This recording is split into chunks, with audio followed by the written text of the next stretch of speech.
Great. Hello, everyone. Thank you for attending. We can start the teaching session now. Can everyone confirm if they can hear me, please, on the chat?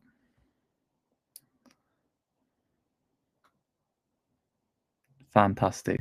So let's get going. So this is our fourth session of our final series, and today we'll be exploring the approach to syncope. Now, this is a very good topic because it's something that you'll come across in a OSCE style setting, but also when you start working, it's a very common presentation. So it's very good to have an overview on how to really approach this topic and key differentials we have to consider from a cardiology perspective. So to that end, the learning objectives today, hopefully by the end of the session, we'll be able to define syncope, to describe an initial evaluation of someone presenting with syncope, which includes full history, examination, and the initial investigations, and to provide at least 5 differentials for syncope. So let's start. What is syncope? So syncope is defined as a transient loss of consciousness due to cerebral hypoperfusion. It's characterized by a rapid onset, a short duration, and a spontaneous recovery. And often with these syncopal episodes, there's also transient postural failure. So patients often end up falling if they were standing.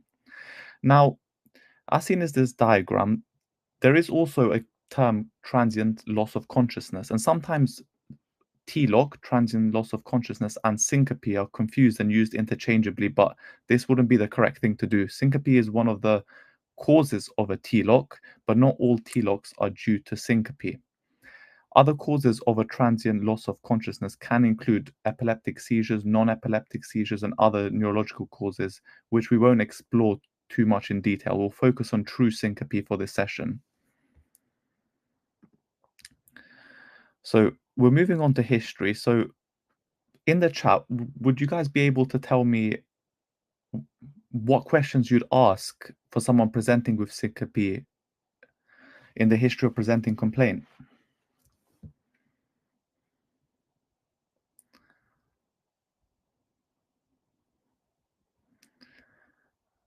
And to make it easier to structure, we're going to use the common before the syncopal episode, during the syncopal episode, and after the syncopal episode. So let's focus on before. What kind of things would you want to know about before the syncopal episode? Just put down your ideas in the chat.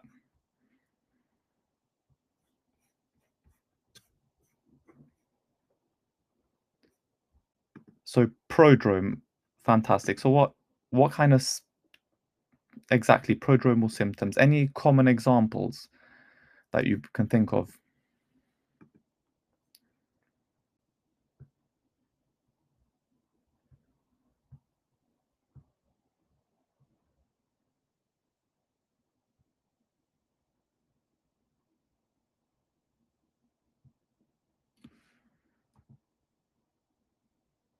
Feel free to share any ideas you may have. There's no such thing as an incorrect answer. Sweaty, nauseous, fantastic. Those are 2 very common prodromal symptoms. Any symptoms that are more sinister in nature that we'd also need to ask?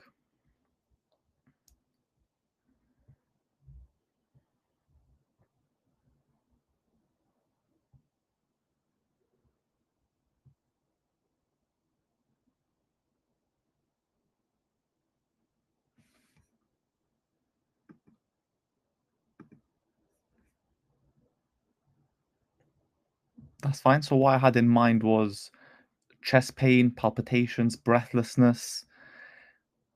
Exactly. If happened when exercising, so did it happen on exertion? That's absolutely correct. And what do you want to know about during the syncopal episode?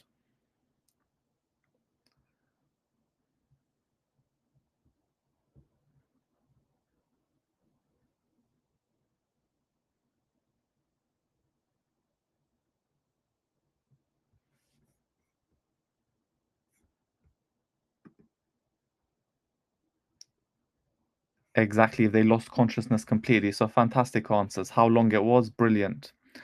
So to go through the detailed history, so the history of presenting complaints is really where you get all the answers. And the before, during, after structure is what you should always use in an OSCE setting for any syncope or transient loss of consciousness approach. So we've talked about some of the stuff before. We want to know if they've had any prodromal symptoms, the nausea, the sweatiness, perhaps they've been dizzy, they've had any sinister stuff like chest pain, shortness of breath, palpitations. It might also be useful to know what position they were in before the syncope. Had they been standing for a long time? Had they suddenly changed their position, or were they just lying down? You also want to know what they were doing at that time. Were they performing a specific action? Had they just received a new emotional or fear stimulus? Were they exercising, as someone's correctly said? What were they specifically doing? And then during.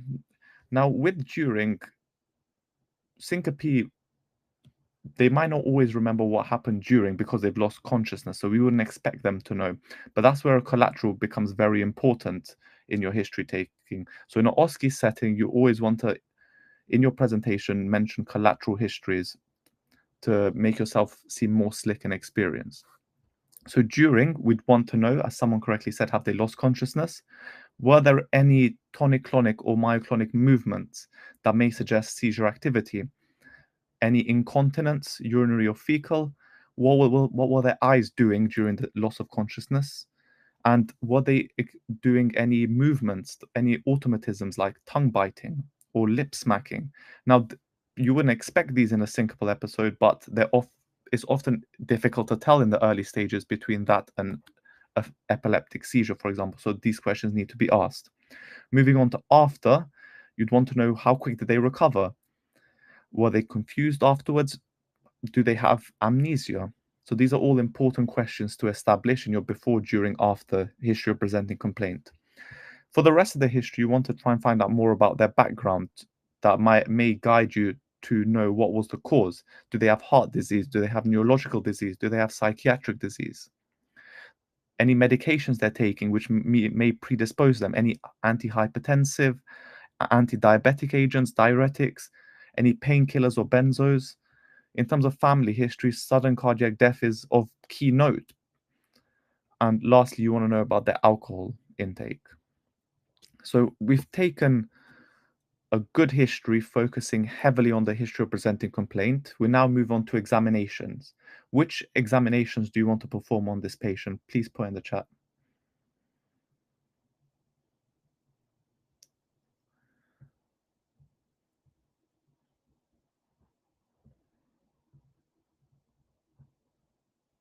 Cardiac and neuro, exactly.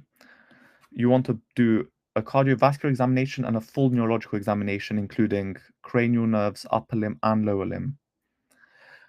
And just very briefly, what are the initial investigations you'd perform in an emergency department setting?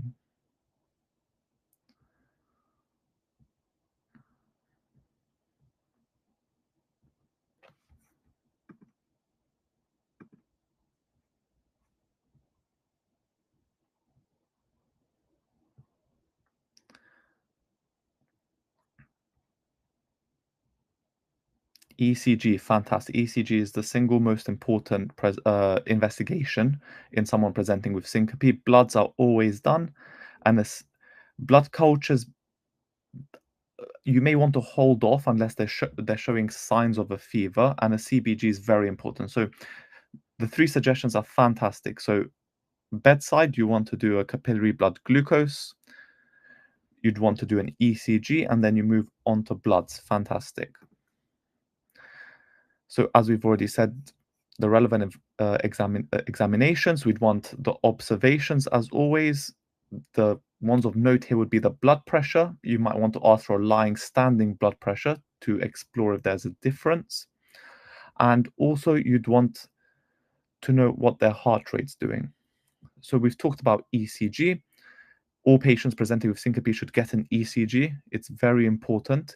You're looking for arrhythmia, you're looking for signs of obstructive cardiac disease. It's key. Bloods are important. We've already talked about capillary blood glucose. It's an excellent first investigation to do to rule out hypoglycemia. Bloods in general will be done. Very rarely will they show anything that will help us with in identifying the cause of syncope, but it should be done regardless.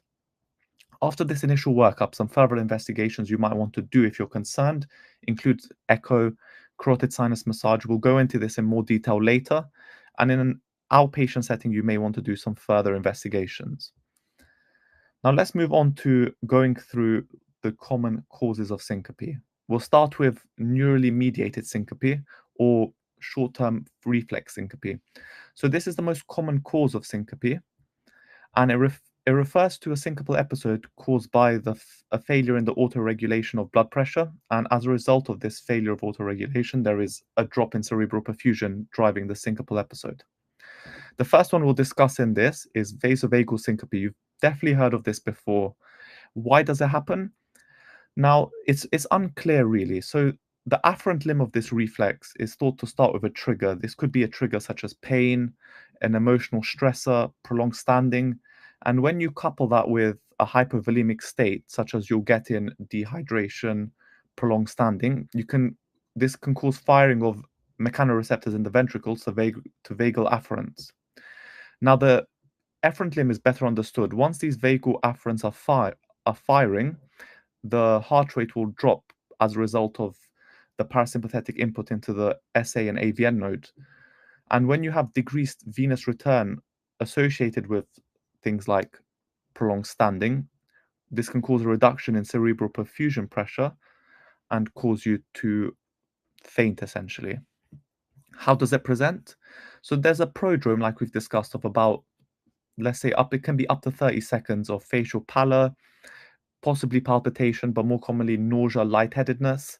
Closer to the syncopal episode, vision can become tunneled and there's profuse sweatiness. And the patient then loses consciousness for a very short amount of time, just up to maybe 30 seconds at most, and then they spontaneously recover as normal. And in these patients, physical examination is expected to be completely normal. So how do we manage patients presenting with vasovagals? Well, it's mostly conservative. So the focus is on avoiding triggers, is on encouraging oral fluid intake to make sure they're not dehydrated, and safety netting. The safety netting is important because often these patients will be standing and then fall due to this vasovagal syncope.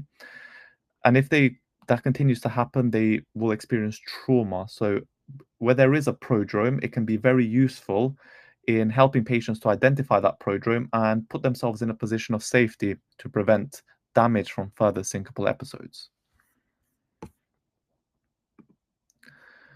The other two less common forms we'll go on to now of reflex syncope. The first one is situational syncope. Now, this is another common cause, and it's when specific triggers cause vasodepression or cardio inhibition, which result in reduction in cerebral perfusion and syncope.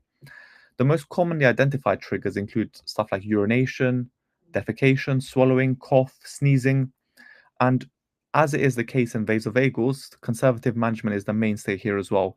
It's easier here because there are key triggers to avoid, which is whatever triggered this event. So if it's urinating, we tell them to urinate in a seating position. If it's cough, there's medication you can give to suppress coughs. And if it's stuff like defecation, it can be informing patients to push less hard, essentially, to try and reduce their risk of having another syncopal episode. The last one of the reflex syncopes we'll discuss is carotid sinus syndrome. This is very interesting. So this is thought to be an exaggeration of the normal carotid sinus reflex, which regulates blood pressure through the baroreceptors. So we've discussed carotid sinus massage before. It should actually be done in all patients above 40 where there's an unclear etiology. So to perform a carotid sinus massage, what you should do is first put the patient in a supine position and massage each carotid sinus for about 10 seconds. You normally start at the right side because that's the more sensitive side. If the results are initially negative, you can repeat the carotid sinus massage with the patient upright at around 60 to 70 degrees. But remember, a key contraindication to performing carotid sinus massages are in patients with recent strokes, TIAs, carotid bruits, anything that may make you believe that there's a clot or an atherosclerotic burden in the carotids. You don't want to release one and cause a stroke. So what's a positive carotid sinus massage? That's when there's actually a ventricular pause of more than 3 seconds and a fall in systolic blood pressure of more than 50. At this point, carotid sinus hypersensitivity can be diagnosed. So what can trigger this? So when you're thinking about triggers, is anything that really mimics a carotid sinus massage. So anything that puts pressure to cause the baroreceptors in the carotid sinus to fire. So this can include any neck collars, uh, rotation of the head, and shaving. Shaving's a key one. And in the first instance, the recommendation for the management of these patients is to avoid these triggers and to stay well hydrated to increase fluid and salt intake so that their body has enough compensation.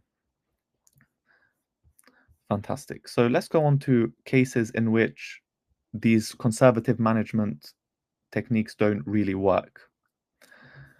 So it's important for us to know, before we talk about these more detailed managements, that education and lifestyle modifications are the mainstay of treatment in those that have syncopal episodes. More than 50% actually don't have a further reoccurrence following the initial presentation and conservative advice. And in those that actually do, over 70% of them have reduced frequency. So conservative management actually works in syncope and is very effective. But we have to always consider the subset of patients which recurrent, very frequent syncopal episodes, those that have a very short prodrome that they can't predict the syncopal episode is going to happen. In these patients, quality of life is affected, and they're also put in harm's way with their predisposition to trauma from the syncopal episodes. So let's discuss some further treatment options. So the first thing is to screen the medication history. You want to reduce risk factors to syncope. So this can include reducing the dose or stopping vasoactive drugs like antihypertensive, nitrates, diuretics, these drugs that cause vasodepression or cardio inhibition. Where there is a prolonged prodrome, so anything up to 30 seconds, we can advise something called counter pressure maneuvers. So they are very useful for reflex syncope, where there is a prolonged prodrome. And we tell patients to cross their legs, tense their leg muscles when they're feeling the prodromal symptoms. This actually increases venous return and can reduce the recurrence of syncopal episodes, and has been shown in trials to be effective in patients under 60 years old and long-lasting recognizable prodromal symptoms. There's also been tilt training proposed in the past, but multiple trials have shown this has been ineffective. But just out of interest, it's where patients are subjected to prolonged periods of enforced upright posture to reduce syncopal recurrence, but there's little efficacy for this option. What can be effective is pharmacological therapies, which is the next step after the above. It's particularly useful in the patients with a low blood pressure phenotype because they will already have less reserve in their regulation of blood pressure. So fludrocortisone you might have heard before. This is very effective. This works actually by increasing the renal sodium reabsorption. It expands plasma volume as a result and counteracts the baroreceptor reflex that causes these syncopal episodes.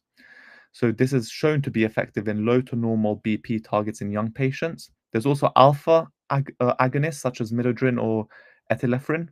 These are also effective. They vasoconstrict and as a result increase the blood pressure. So they also help to reduce syncopal episodes. There are new therapies coming out all the time, but these are beyond the scope of our talk. The very last thing is where there is a dominant cardio inhibition element to the syncope, cardiac pacing is an end-stage option for those with a prolonged ventricular pause causing the syncope, but that's nothing you need to really know for exams. But it's just always to know cardiac pacing is an end-stage option for those with very severe reflex syncope and a clear ventricular pause in their ECGs. Let's move on to orthostatic syncope. You've definitely heard of this. It's very common, and especially because we have an increasingly elderly population, this is something you'll see day in, day out in the emergency department.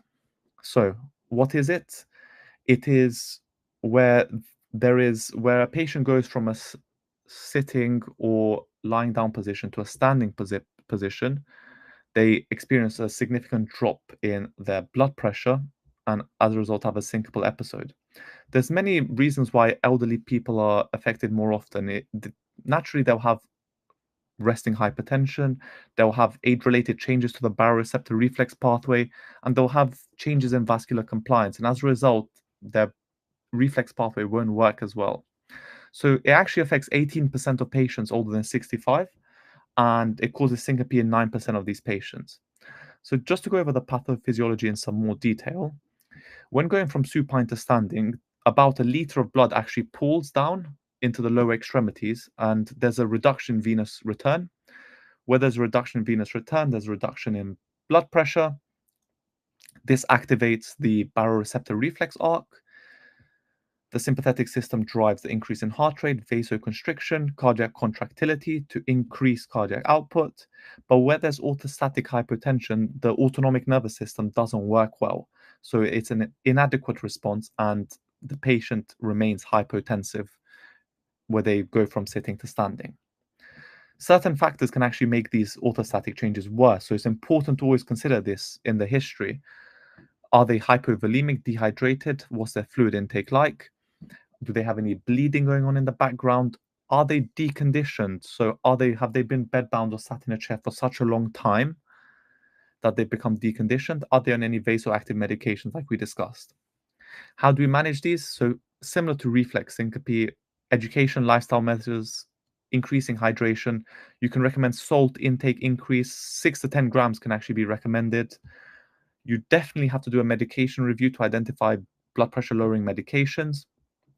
If persistent, there are other management options, like we discussed, counter pressure maneuvers to increase venous return, support stockings, abdominal binders. These can also increase venous return. And the same pharmacological therapies, the fludrocortisone and midodrine, can be given to patients here. So now we're going to move on to cardiac syncope causes. These are more sinister in nature. We won't go into great detail because we'll have subsequent talks in our cardiology series for arrhythmias. But generally, these are more serious. Arrhythmias and obstructive cardiac causes are more serious causes of syncope because they're associated with higher mortality. Focusing here on arrhythmogenic syncope, to think about the pathophysiology, bradyarrhythmias, where the heart rate's too slow, there's unlikely to be sufficient cardiac output coming out. There's not sufficient flow. In tachyarrhythmias, there's not enough of a diastolic phase, so the cardiac output would be reduced. So it's clear to see why these can cause a syncopal event. Sometimes it can be challenging to tease apart arrhythmias from reflex syncope. They can actually coexist, so we can never truly just exclude reflex syncope. And that's why we need to take this full history examination and investigations. In the history, we ask red flag symptoms: chest pain, palpitation, syncope. Does this happen during exertion or when lying down? Those are red flags. Examination can reveal increased heart rate, slow heart rate, and an ECG can further look at this. So, as well as brady and tachyarrhythmias, we also have to consider in this category conditions like long QT and Brugada syndrome. These are inherited conditions. As an inpatient, what investigations you want to do, ECG is key. But remember, ECG is only a 10-second recording at one point in time. It may miss the arrhythmia. So if there's a high risk based on the history examination, you want to put these patients in the emergency department on inpatient telemetry to the high risk of deterioration. If nothing's noticed, there are more investigations in the outpatient setting. There's a 48-hour Holter monitor, which will look over a longer period of time.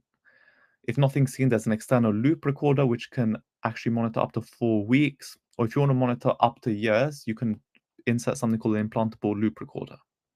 So the diagram on the left is just the European Society of Cardiology guidelines. They're not too important to know, but it's just important to acknowledge that cardiac pacing is again an end-stage option for certain cases.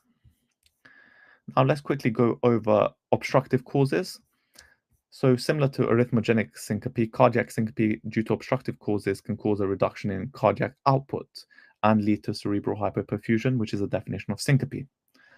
So there are obstructive causes which cause a mechanical obstruction. This can include aortic stenosis, HOCM, masses in the heart, tamponade. These physically cause a reduction in cardiac output. In something like ACS, There will be an infarction, so the ventricular contractility will be impaired, and again, you'll have a reduction in cardiac output. In something like aortic dissection, you'll have a hypovolemic state. The dissection can extend into the myocardium. All of these factors, again, cause a reduced cardiac output. It's also important to know that with some of these causes, such as ischemic heart disease or aortic stenosis, HOCM, you may have ventricular modeling over a long period of time, and it can cause secondary arrhythmias to develop. So it can be an obstructive cause and arrhythmia both contributing to the syncope. So in a lot of these cases, further investigations like an echocardiogram will be very key, in addition to the electrophysiological studies like the ECG, Holter monitor, etc. The treatment will be specific to the various different causes here. So let's move on to a more interactive part. We've been through a lot of the important causes of syncope, and now we're going to move on to spot diagnosis. I'll provide you with a short stem, a short history, and in the chat, just please put what the diagnosis you think is. First one, a 28-year-old man presents to ED following a faint when attending a concert. He notes feeling nauseous, tunnel vision prior to the collapse, and he recovers spontaneously. What's the first diagnosis you think of in this case?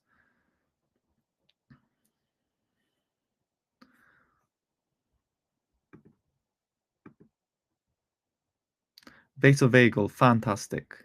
That is indeed correct. Next one. An 85-year-old lady presents to the ED following a collapse when walking to the shops.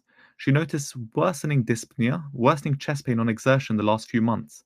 ECG shows large amplitude R waves in the anterior leads, and the examination reveals a loud ejection systolic murmur. What do you think is driving the syncope in this case?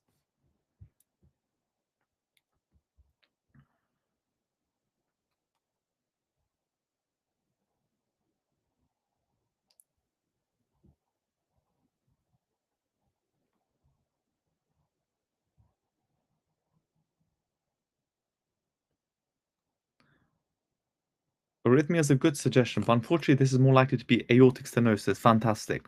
So the reason that is because there's somewhat of a subacute onset. For the last month, she's been getting more symptoms. The triad of symptoms in aortic stenosis are the dyspnea, the anginal symptoms, and syncope. She's showing all three in this case, actually. And the examination shows a loud ejection systolic murmur, that's typical of aortic stenosis, and the ECG shows a sequelae of aortic stenosis. The large amplitude waves are indicative of left ventricular hypertrophy, which is a response to chronic aortic stenosis. Excellent. Next one. A 50-year-old man presents to the ED following a transient loss of consciousness at home. He was shaving at the time and reported feeling dizzy and falling to the ground. What do we think the cause of this one is?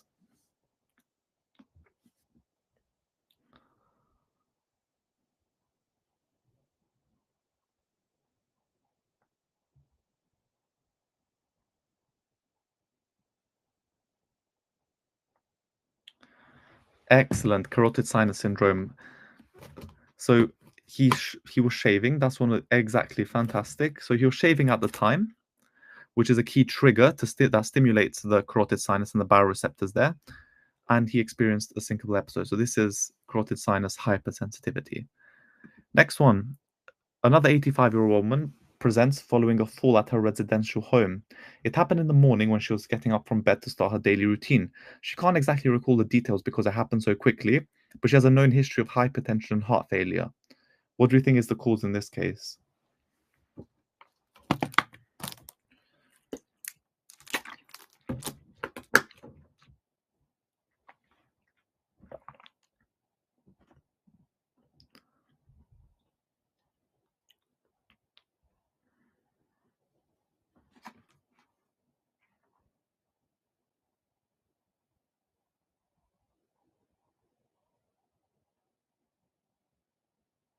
Orthostatic, excellent. So this is an elderly lady, already ringing bells for orthostatic postural hypertension. It happened in the morning when she was getting up, so it's likely to be a positional change. And the past medical history just adds to that thought because she has hypertension and heart failure. She's likely to be on vasoactive medication that lower the blood pressure. So a lot of risk factors are pointing to orthostatic syncope in this case. Not lastly, we have one more after this actually, but a 21-year-old male presents following a sudden collapse when playing football at, let's say, university instead of school. He has no past medical history, but there's known to be cardiovascular problems in his family. What diagnosis do we think is going on here?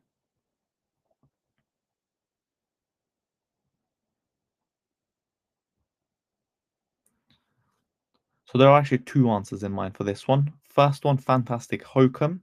So obstruction of the aortic outflow tract can cause syncope. And there's another one I want people to possibly get.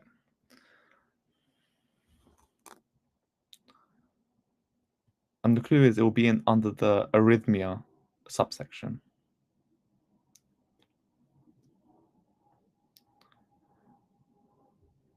Not quite sick sinus syndrome because there's nothing in his current state, clinical state, that would predispose him to sick sinus syndrome. Wolf Parkinson White is a great suggestion and can present in arrhythmias, so fantastic. And to add to that, I'd say inherited conditions such as long QT and Brugada syndrome is also of note. So well done, everyone. ARVC would, yes, correct. That would also fall under the hokum category. Well done. S, excellent. The last one would be a 40-year-old woman presenting following an odd episode at home where she blacked out. She was using the bathroom at the time. The only relevant past medical history is she has chronic constipation. What do you think is going on here?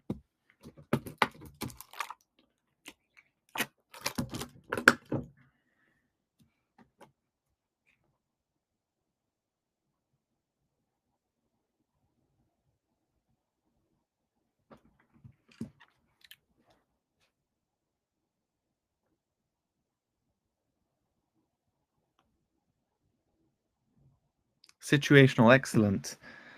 Situational is the correct answer.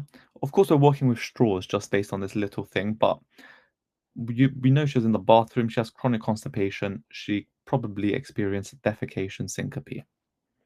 Excellent. So let's go on to our first SBA of the day. I'll give people about 1 minute to answer. But this 54-year-old male presents to the GP with recurrent episodes of syncope. He works as a security guard and noticed they happen towards the end of his shift. He notices the faints approaching as he experiences nausea, dizziness, cold sweats for up to a minute before the syncope event takes place. He has been previously seen at the GP who recommended hydration and increase in salt intake, but this hasn't really worked and he feels like his quality of life is being affected. He has no past medical history, takes no medication. What is the next best recommendation for the management of this patient's syncopal episodes? I've set up a poll. Feel free to answer. It's anonymous, and I'll give everyone about 1 minute to think about it.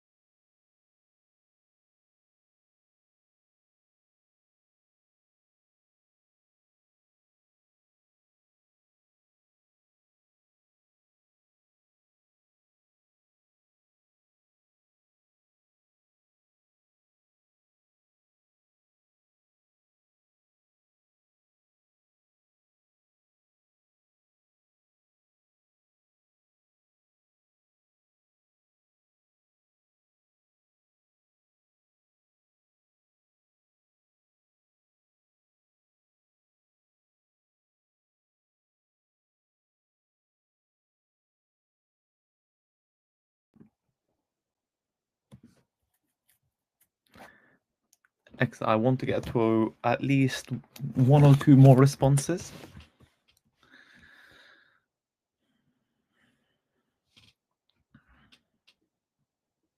Great. We've got 8 responses. Let's go through the answer. So the answer in this case is actually B. The majority of people got it right. Well done. So this patient is a security guard and he's been experiencing this towards the end of his shift. what we're thinking about in this case is, as a security guard, there's likely increased levels of prolonged standing. Now, he notices this prodrome of nausea, dizziness, cold sweats. These are very similar to the prodrome we learnt about when describing vasovagal syncope. So it's likely he's experiencing vasovagal episodes. We said that the vasovagal first-line treatment was the hydration, the salt intake, the conservative management. It hasn't worked, so where do we go on next? Cardiac pacing? No, that's very late stage. We haven't even talked about any ventricular pauses in the ECG. That's definitely not the answer. Counter pressure maneuvers? Well, this patient seems to have a prodrome of up to a minute. That seems insufficient time for him for counter pressure maneuvers to be effective. So that's definitely an option. C, reducing antihypertensive and diuretic dose. Well, that would be a suitable option, but he's actually on no medication in the history. So that's something in an SBA STEM to always think about. They can throw you something that could be a correct answer, but doesn't apply to the patient. So C doesn't apply, so that can't be an option. D is certainly an option, starting a pharmacological therapy, but we always want to maximize non-pharmacological therapies before we start anything. And E, that's not management, that's investigation. So the answer in this case is B. So because he has such a long prodrome of up to a minute, he can actually do the counter pressure maneuvers, and this would increase venous return and reduce the risk of him having syncopal recurrence. So B is the answer. Well done, everyone. A second SBA now, and again, I'll give everyone about a minute to answer it. To go over it quickly, a 70-year-old woman presents to ED with 2 episodes of sudden collapse in the past week. In both these instances, she'd actually been sitting down watching TV at home. There was no preceding symptoms, and she recovered back to baseline within 10 seconds. On presentation, our OBS are heart rate of 80, sitting, standing, blood pressure, which doesn't show a significant orthostatic change, normal oxygen stats, normal temperature, normal glucose. Examinations normal with no evidence of murmurs. 2 serial ECGs show normal sinus rhythm with no evidence of current or previous ischemia. The patient self-discharges following no further syncopal events and would like any investigations to be performed as an outpatient. What's the first thing you're going to do as an outpatient for this patient? And I'll release the poll and give everyone about a minute to answer.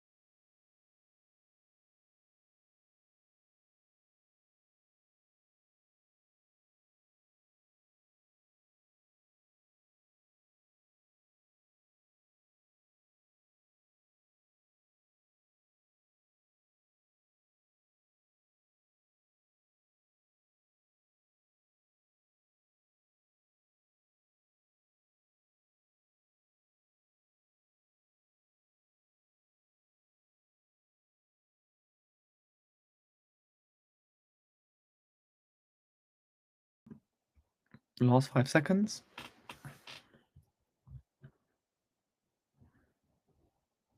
Great, let's go through it. So what should we do? Most people have gone for D, and that is indeed the correct answer. Going through the options. A, why would you not do an ECG? Well, she's had ECGs, which have been normal.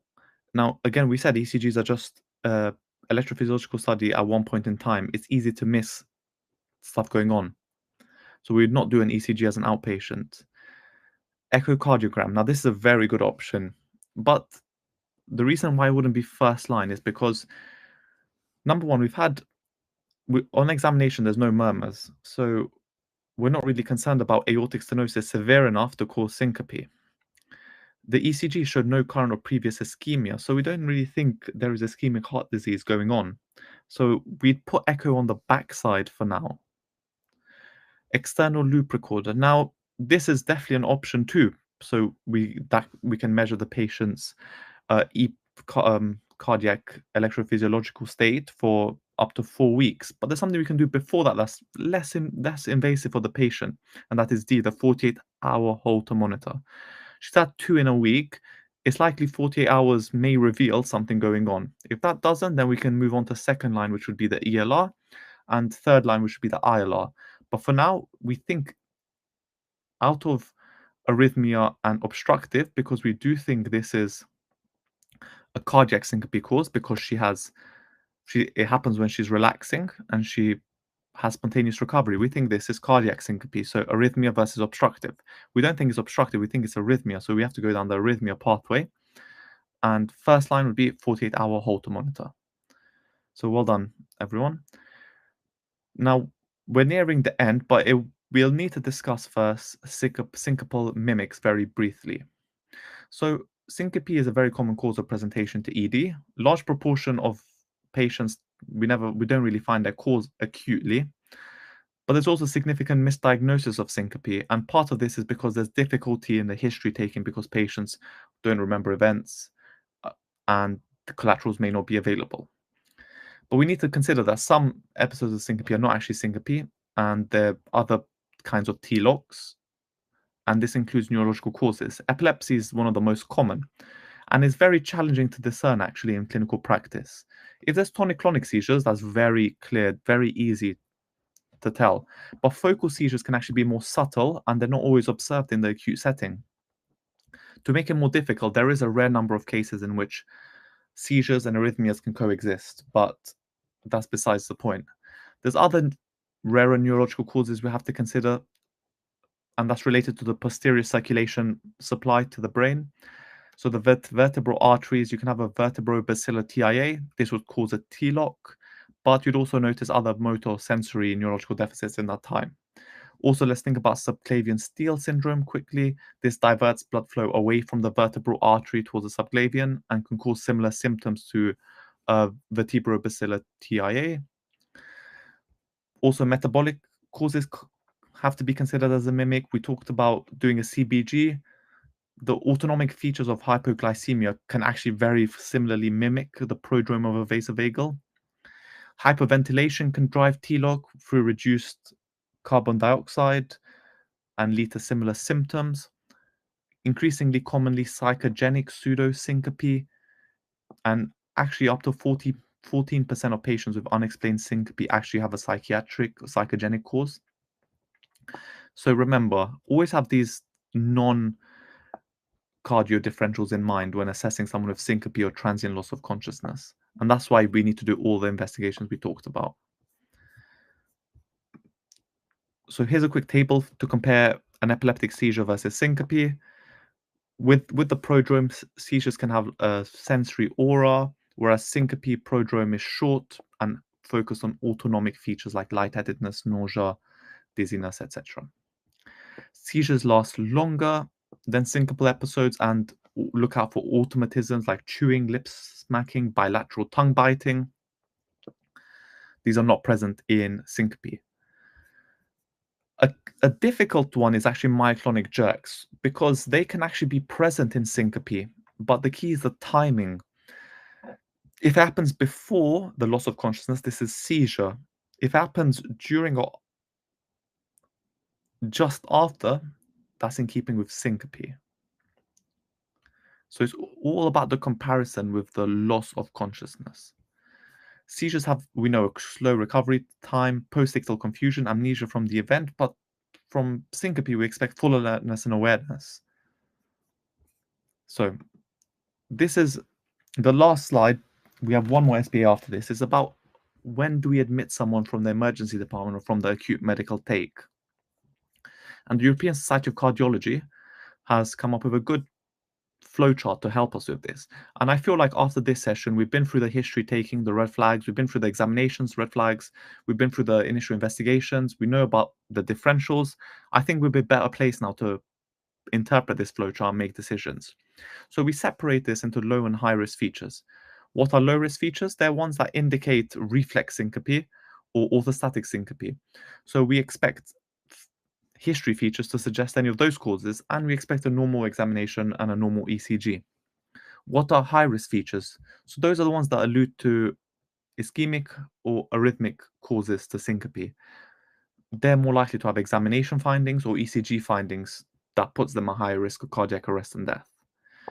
So for those with clearly only low-risk features, those that have clear history and normal examination that suggests reflex or orthostatic, they can be discharged with safety netting. That's not to say they won't have another syncopal event, they may do, but if it's recurrent, they can be followed up in the outpatient setting. For those with very clear high-risk features, the ones with chest pain, breathlessness, palpitations happening during exertion or when relaxing, those with personal family history of heart disease, those with positive ECG and examination findings, they are at high risk of deterioration. So they need to be admitted, put under inpatient telemetry, and assessed by specialists. And there is an interesting category in the middle where they don't really fit into low risk. It doesn't sound 100% like reflex syncope, but there are no clear features that it's arrhythmia or obstructive. In this case, we lean towards safety, so we assume it's could be an arrhythmia cause. So we don't actually want to discharge these patients. We want to observe them for at least 6 hours. And in that time, they can get an expert opinion whether they need admission or not. But they shouldn't be discharged immediately. They should be monitored because there may be a high risk patient that's just not showing the signs on their ECG at this moment in time. So related to this, the very last SBA is here. So this is a 65-year-old man who was presented with a fainting episode when standing. He had no prior warning of the episode, lost consciousness, and subsequently noted to have a few myoclonic jerks. He spontaneously recovered, had no confusion following the event, and he's had 3 similar events in the last 3 months. His OBS are currently normal, serial ECGs are currently normal, and the examination's normal. How should this patient be managed in the first instance? I'll give people about a minute to answer.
I'll wait 15 more seconds and then we can go through this. Now, this is a very difficult question, very subjective, but we'll go through the reasoning.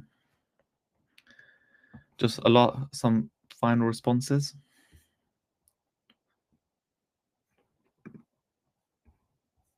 It is anonymous.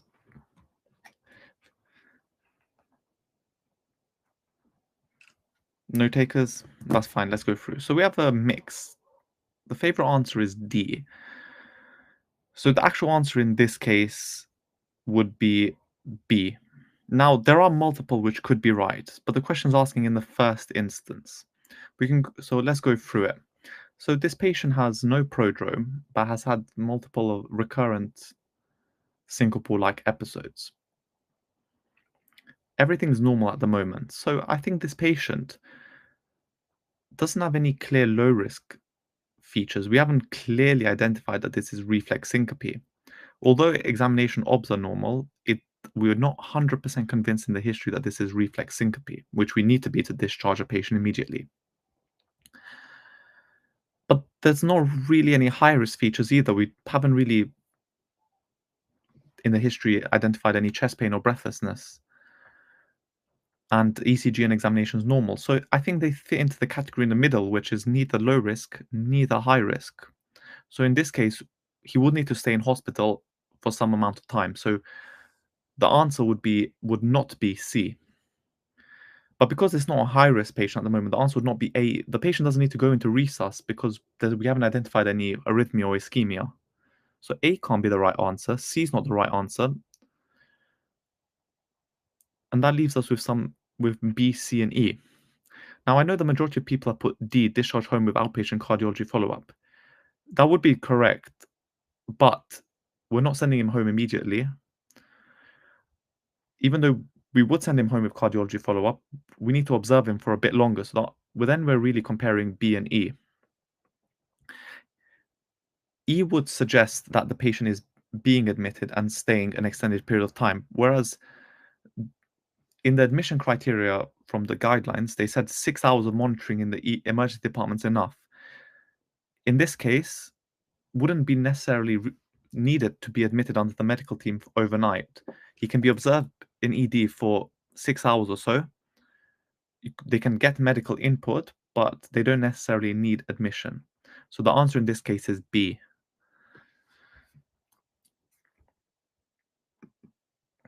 That's the end of the talk. Thank you very much for attending. We'd appreciate greatly if you could fill in the feedback form. It helps us continue our cardiology teaching series and make it better and suited to what everyone would like. Feel free to put any questions on the chat. I'll hang around for a couple more minutes. But thank you very much for attending, and please do fill in the feedback form. It's both in the chat and the QR codes here. Thank you.